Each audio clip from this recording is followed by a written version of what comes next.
नमस्ते 6 नमस्ते 6 number 1 number 1 Simran madam number 1 तुम्ही सर्व number 1 सर्वांसाठी जोरदार टाळ्या.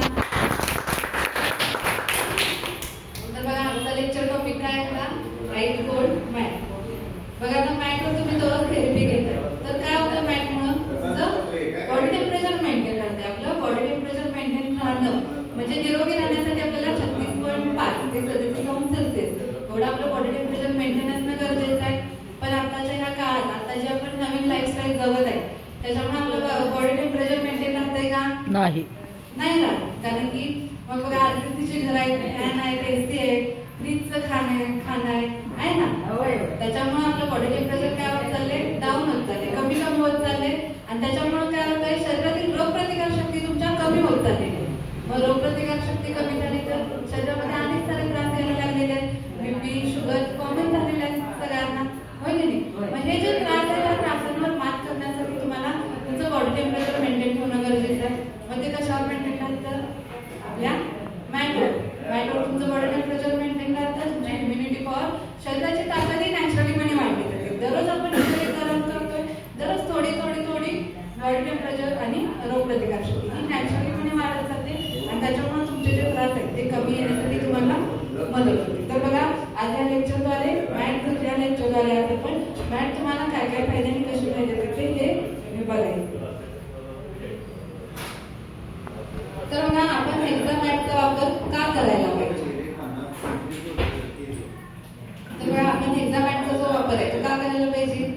शरीराची जी ताकद आहे, शरीर तरल करण्यासाठी, शरीराची ताकद वाढवण्यासाठी, बॉडी टेम्परेचर तुमचं मेंटेन करण्यासाठी आपण दररोज एक्झाम मॅटचा वापर ज्या मॅट आहे त्या मॅटवर दररोज तुम्ही थेरपी घेतला तर हे सगळे फायदे तुम्हाला मिळणार आहे. मग बघा आज आपण चांगले झोपणार काय? झोप कशी झाली सगळ्यांची? रात्रीची चांगली. बघा ती स्वस्थ झोप, गाढ झोप आणि उबदार झोप ही जी झोप काय करा त्याच्यामध्ये तुमची जी झोप आहे ही गाढ झोप असणं गरजेची आहे. तुमची जर झोप गाढ असेल तर 80% सेल्स ह्या आपल्या झोपेमध्ये रिकवर होत असतात. म्हणजे शरीराचं हे गाढ झोपेमध्ये रिकवर होत असते. मग बघा चला झोप आणि एक्झाम यांच्याशी आरोग्याशी असलेले नातं आपण बघूया. तर बघा एखादी व्यक्ती दिवसाच्या 1/3 भाग झोपण्यासाठी देते. मग बघा आपण जर 1 तास किंवा 2 तास अशी जर झोप घेतली दिवसात पण ती झोप कशी? तुमची गाढ असणं गरजेची आहे. तुमची झोप ती जर असा जरा पुसून आला आणि गाढ आली तर अशी झोप तुम्हाला काही फायदा देत नाही. ती झोप तुमची गाढ असते तर तुम्हाला शरीर आरोग्यामध्ये फायदे मिळतात. तर बघा झोपेमध्ये गाढ झोप किती महत्वाची आहे हे महत्वाची नाही की आपण किती वेळ झोपतो. तुम्ही किती वेळ झोपता हे महत्वाची नाही, तुमची झोप कशी आहे हे महत्वाचे आहे. आणि आपण कोणत्या वातावरणात राहतो, खोल झोप आणणं गरजेचं आहे. ह्या बदललेल्या लाईफस्टाईलमध्ये आपण जे जगतो त्याच्यासाठी आपली झोप ही वेळेत होणं गरजेची आहे. पण आताची मुलं झोपतात का? रात्रीचा वेळपर्यंत मोबाईल वगैरे त्याच्यामुळे सकाळी लवकर उठत नाही, व्यायाम त्याच्यामुळे आता लहान मुलं 1 वाजले तरी झोपत नाहीत. बळ झोप म्हणलं तर झोपणार नाही. तर बघा झोप ही वेळ असते रिकव्हर आणि रिजनरेशन. मग बघा थकलेले शरीर आणि खराब झालेले सेल्स पुन्हा निर्माण करण्याची वेळ.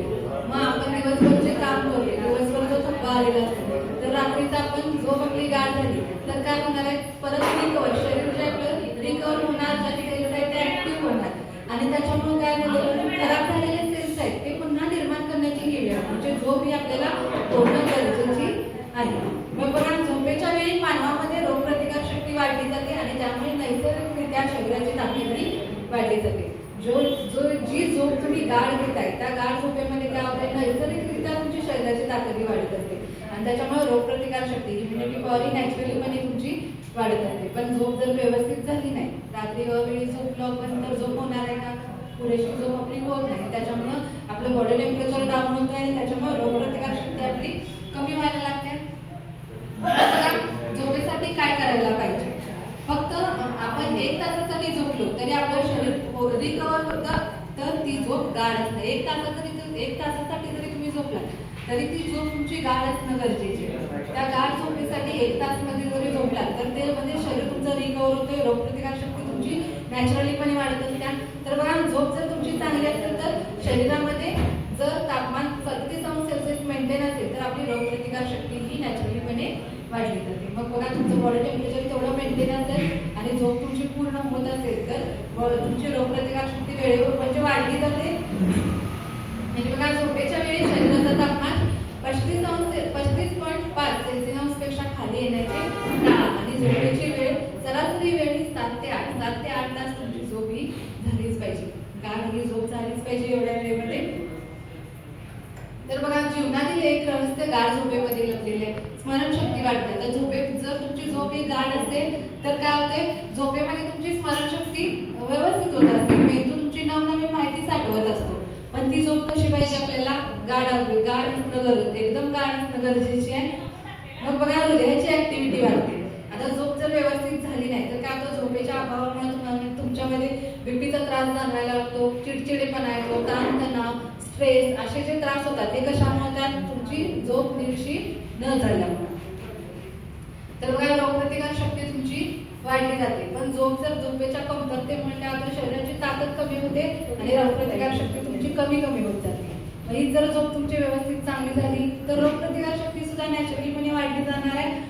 आणि शारीरिक आकाराचे नियंत्रण. मग बघा झोप जर व्यवस्थित झाली नाही तर काय होतं, हार्मोन्स इम्बॅलन्स होतात. मग वजन वाढणं, पोट सुटणं असे जे त्रास होतात हे कशामुळे, झोप नीट झाल्यामुळे. बघा पित्ताचा त्रास होतो, पचन संस्था व्यवस्थित होत नाही.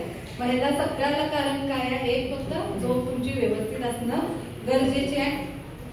मग बघा रिकव्हरीचे प्रमाण वाढते. आता झोपेच्या अभावामुळे आपल्या आयुष्याच्या गुणवत्तेवर सर्व बाबींवर परिणाम होतो, ज्यात उदासीनता, ताकदीचा स्वभाव आणि एकाग्रतेचा अभाव याचा समावेश होतो. झोप जर व्यवस्थित झाली नसेल तर तू सकाळी उठून दुसऱ्यांच्यावर राग काढणं, चिडचिड करणं, सतत रागा होणं, जरा काहीतरी बोललं की लगेच डोकं तापतं नाही. तर हे कशामुळे, झोप आहे ती तुमची व्यवस्थित झालेली नाही आणि त्याच्यामुळे काय होतं, तुमचे जे शरीर आहे ते रिकवर झालेलं नसतं. त्याच्यामुळे हे सगळे त्रास तुमच्यामध्ये यायला लागतात. आणि बघा झोपेच्या अभावामुळे आपल्या दैनंदिन जीवनावरती वाईट परिणाम होतो. त्यामुळे डिप्रेशन येण्याचे चान्सेस सुद्धा वाढले जातात. झोप जर व्यवस्थित झाली नाही तर दिवस सगळा आळशी जातो. आळस शरीरामध्ये कोणताही काम करण्यात उत्साह राहत नाही आणि त्याच्यामुळे काय होतं, टेन्शन येतं. टेन्शन आल्यामुळे आपल्याला डिप्रेशन मध्ये जाण्याचे चान्सेस सुद्धा जास्त आहेत. मग हे सगळे आपल्याला जर व्यवस्थित आपल्या शरीरामध्ये यायचं असेल तर त्याच्यासाठी झोप ही आपली गाढ होणं गरजेची आहे.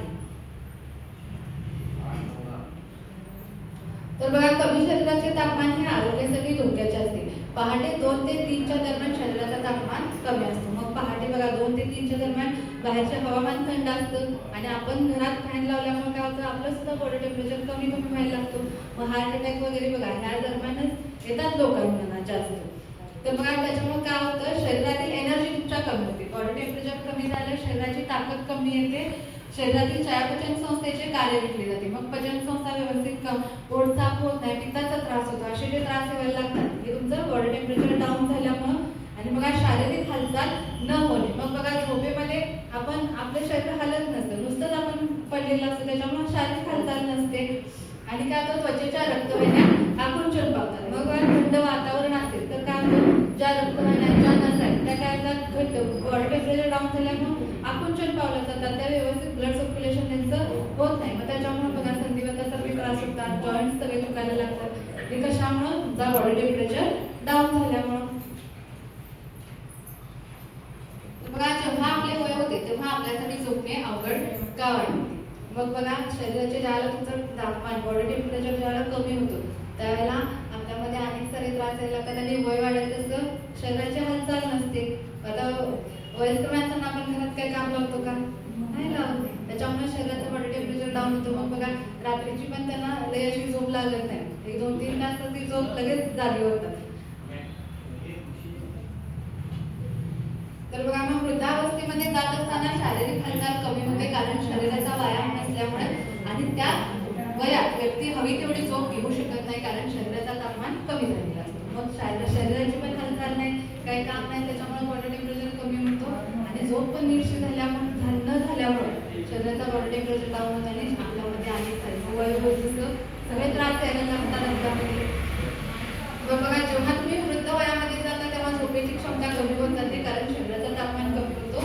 आणि जेव्हा लहान मुलं उठतात आणि ते खूप काही हालचाल करतात, खेळतात, राहतात, पळतात आणि जेव्हा झोपतात तेव्हा त्यांची झोप गार होते, कारण शरीराची हालचाल झालेली असते आणि शरीर आहे तो गरम झालेला असतो. मग बघा लहान मुलं मग ती झोपून उठली की परत ती फ्रेश होतात, परत मग त्यांना खेळतात, बागडतात, रांगतात, ह्या सगळ्या गोष्टी होतात. त्याच्यामुळे काय होतं, परत त्यांचं शरीर गरम होते, गरम झालं की परत खाऊ प्यायचं आणि परत झोपून जातात. त्याच्यामुळे आता त्यांची झोप गाढ होते आणि परत त्यांना एनर्जी येते परत खेळण्यासाठी. मग बघा वय वाढलेल्या व्यक्तींमध्ये उलट होतं. वय वाढल्यामुळे शरीराची हालचाल कमी होते आणि त्यामुळे शरीराचं तापमान कमी होतं, त्यामुळे गाढ झोपेचे प्रमाण सुद्धा कमी होऊन जाते. वय झालं की काम आपण जास्त करत नाही, जेवढंच अगदी पटपट आपण डबा वगैरे करू शकतो का? नाही. काय म्हणतात जुना, काय म्हणतात, तुम्ही बसा आम्ही पटकन करतो आणि तुम्हाला देतो. त्याच्यामुळे शरीराची हालचाल कमी होत जाते आणि त्यामुळे झोप जी आहे ती नीटशी आपली होत नाही. आणि बघा झोपेच्या अभावामुळे दिवसभर शरीराची ऍक्टिव्हिटी कमी होते, त्यामुळे शरीराचं तापमान कमी होते आणि रोगप्रतिकार शक्ती नॅचरली कमी होत जाते. मग झोप एकतर झोप झालेली नसते, त्याच्यामुळे झोप नसते, त्याच्यामुळे बॉडी टेम्परेचर डाऊन, शरीराची हालचाल नसते, शरीर गरम नसतो, त्याच्यामुळे सगळे अवयव थंड पडायला लागतात आणि अनेक सारे त्रास यायला लागतात. आणि मग आपली काय होते, रोगप्रतिकार शक्ती कमी पडत गेली तर काय होतं, ब्लड चेंजेस घट्ट अडचण बनत आणि सगळे त्रास आपल्यामध्ये यायला लागतात वयस्कर झाल्यानंतर. मग बघा हे खूप महत्वाचे आहे की शरीरामध्ये शरीराचं तापमान मेंटेन ठेवणे आणि गाढ झोप घेणे. मग शरीराचं तापमान ज्याला मेंटेन असेल त्याला तुम्हाला झोप सुद्धा गाढ छान लागणार. तर बघा जर शरीरातील तापमान कमी असेल तर अशा प्रकारचे आजार शरीरामध्ये येण्याचे चान्सेस वाढतात. मग तुमचं बॉडी टेम्परेचर जर डाऊन झालं तर तुमच्यामध्ये बघा पोटाचे विकार, अपचन, गॅस, पित्ताचे त्रास, आतड्याचे त्रास यायला लागतात, थायरॉइड सारखे आजार येतात, लिव्हरचे त्रास येतात, हृदयाचे त्रास, बीपी, कोलेस्ट्रॉल वाढणे, हार्ट अटॅक येणे, ब्लॉकेज असणे, हे जे त्रास होतात हे तुमची झोप नीट न झाल्यामुळे हाडातील जॉईंट्स आजार होतात. संधिवात, गुडघेदुखी, जे आपलं शरीर आहे ते प्रत्येक जॉईंट्स निर्माण केले. मग झोप जर नीट झाली नाही तर ते रिकव्हर होणार का? नाही होणार. त्याच्यामुळे संधिवातासारखे त्रास यायला लागतात, कॅन्सर सारखे आजार यायला लागतात, त्वचेचे आजार यायला लागतात आणि आपलं वजन वाढू शकतं, मोठा पाय, असे सर्व हे त्रास कशामुळे होतात, ज्याला तुमचं बॉडी टेम्परेचर डाऊन होतं. मग बघा 1 सेल्सिअस तापमान पूर्ण शरीराला तुमच्या वाचवू शकतो. 1 सेल्सिअस जरी आपल्या शरीरामध्ये तापमान वाढलं तर ते आपल्या शरीराला पूर्णपणे शरीराची ताकद वाढवू शकतो.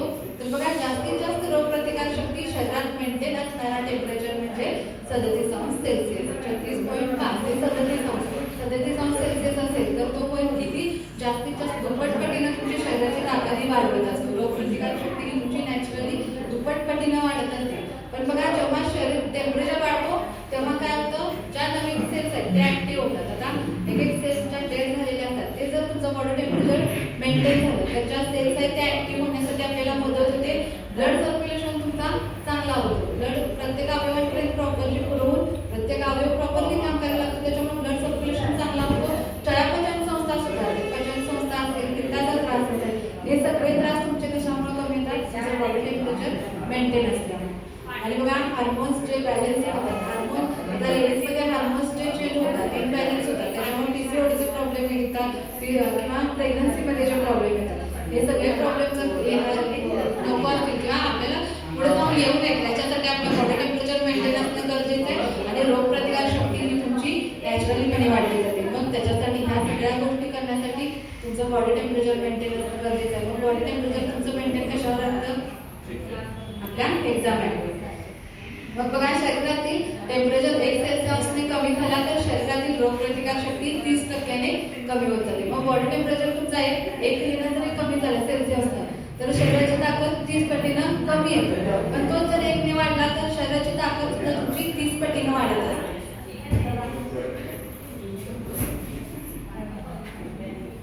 तर बघा मग बॉडी टेम्परेचर जर डाऊन असेल तर काय होतं, रक्तामध्ये बनणारे जे घटक आहेत WBC, RBC, प्लेटलेट्स त्या पेशी सुद्धा बनायला वेळ लागतो, म्हणजे मदत होत नाही. त्याच्यामुळे रक्त जे आहे ते जाडसर बनलं जातं, प्रॉपर अवयवांपर्यंत पुरवलं जात नाही. पण ते जर तुमचं बॉडी टेम्परेचर मेंटेन असेल तर बघा -100 या गरमीमुळे शरीरामध्ये तांबड्या आणि पांढऱ्या पेशी वाढल्या जातात आणि त्यांची ऍक्टिव्हिटी सुधारते. आता मॅटवर तुम्ही सरळ झोपताय तर काय होतंय, आपल्या स्पाईनला पाठीच्या कण्याला जी गरमी लागते त्या गरमीमधून आपल्या कमरेच्या भागात बोन मॅरोमध्ये जी ब्लड फॅक्टरी त्या ब्लड फॅक्टरीला गरमी मिळाल्यामुळे काय होतं, रक्तामध्ये बनणारे जे घटक आहेत WBC, RBC, प्लेटलेट्स हे रक्तामध्ये बनणारे जे घटक आहेत ते नव्याने बनण्यासाठी मदत होते.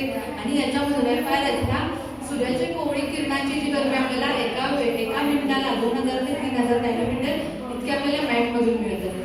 म्हणजे अर्ध्या तासाच्या